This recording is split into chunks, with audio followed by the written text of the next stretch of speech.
so that the 20th century is a direct product of his existence. The 19th century culminates then, according to Gasset, the 19th century culminates then in the masked man. The masked man, while living in the 20th century, is responsible for the impact, the gravitas of the 20th century. And you can imagine what an ego trip this is, right? This attempt to take the lead is not the attempt to take the lead because of humility, because of novel ideas, because of ingenuity, because of a heightened intuitive capability. This attempt to take the lead, the fact that the masked man is so eager to take the lead, is a result of his hubris, right? And you will recall, in a sense, and I don't want to sort of lead or foreshadow where this discussion is going, the story of Icarus, right? He rises into the heavens with his wax wings, and he climbs above heights higher than anyone had previously ascended, and the heat from the sun melts the wax wings and he plummets, right? The masked man similarly has that drive, that historical presence of recognizing that he in himself can shape the existence of his era, of his time. And instead of looking at it as the 20th century and the 19th century have produced him, this man, right, that he is a product of history, which is the case for us all, rather, which is a humble sort of taken aback approach, he sees not that he is a product of history, but that history is a product of him. This is an important point, right? He takes the lead, and why does he take the lead? Because he himself transcends history, right? He is not a product of history. History becomes an offspring, a product of him.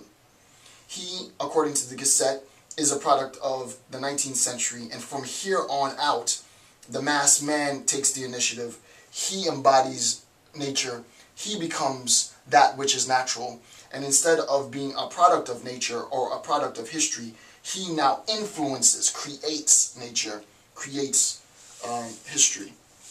There are many, many passages that you can use to sort of do cross-analysis with this.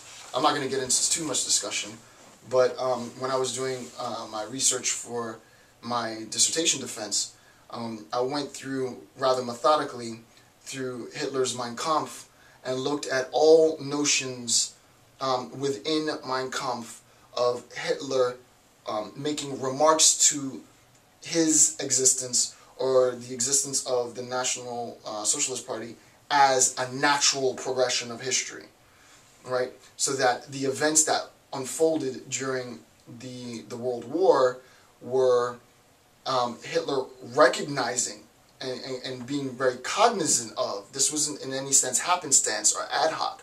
It was a very deliberate, methodical sort of deviation of and perversion of social Darwinist theory that, arguably, that he himself led the way of now taking the power of history to impose strenuous circumstances on populations with the hopes of weeding out those who were less powerful and elevating those who could succumb, those who could embrace, who could brace the troubles of nature.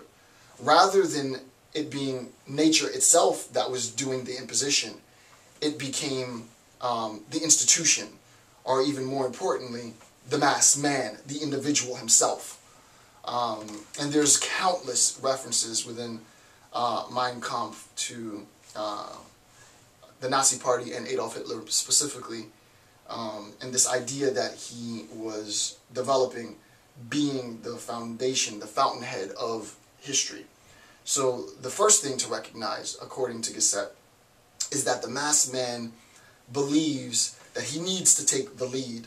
He has to assume control in taking the lead, and insofar as he takes the lead and assume control, all products of his reign become products of his will, not products of a natural succession of events, right? So I'll say that again, right?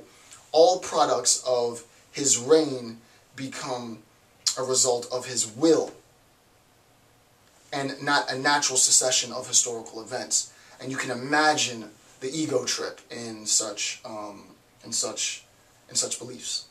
Okay, so that is the first characteristic of the masked man.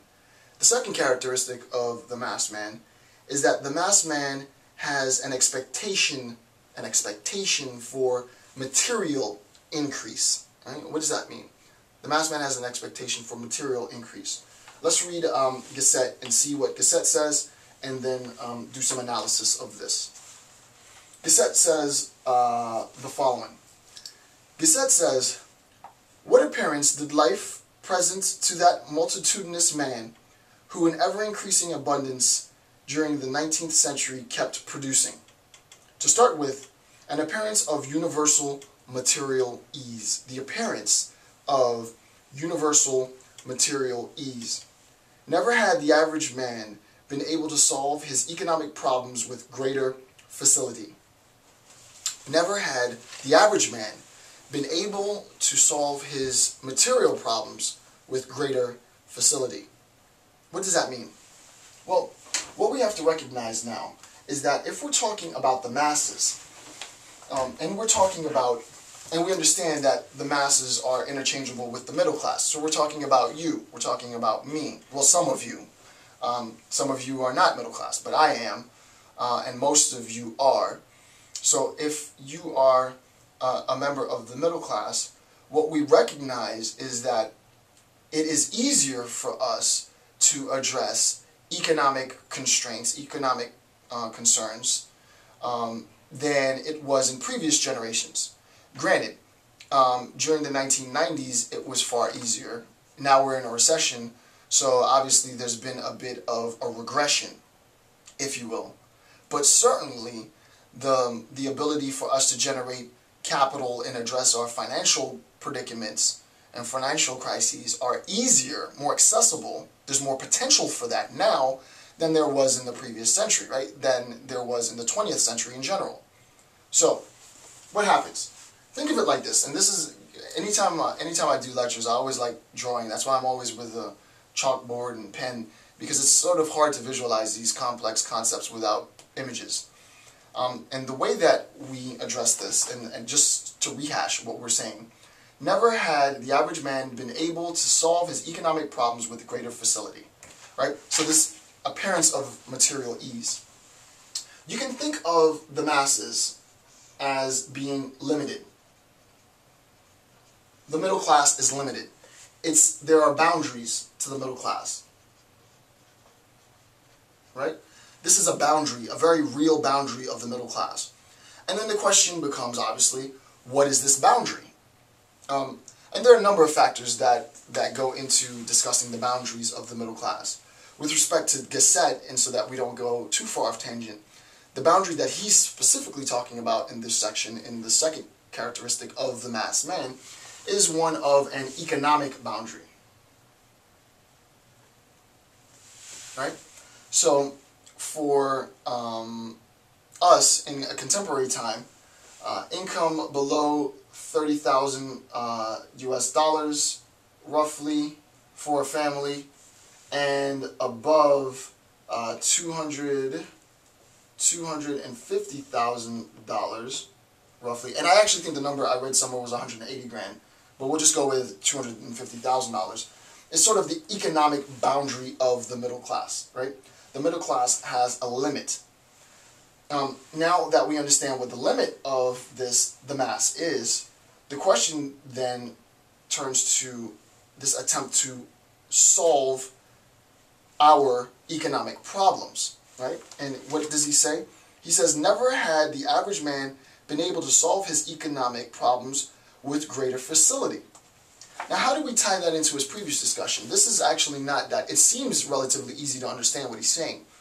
But unless you sort of read Gasset in depth, the last few chapters, especially 1 through 5, you might not be able to see how he goes about addressing this.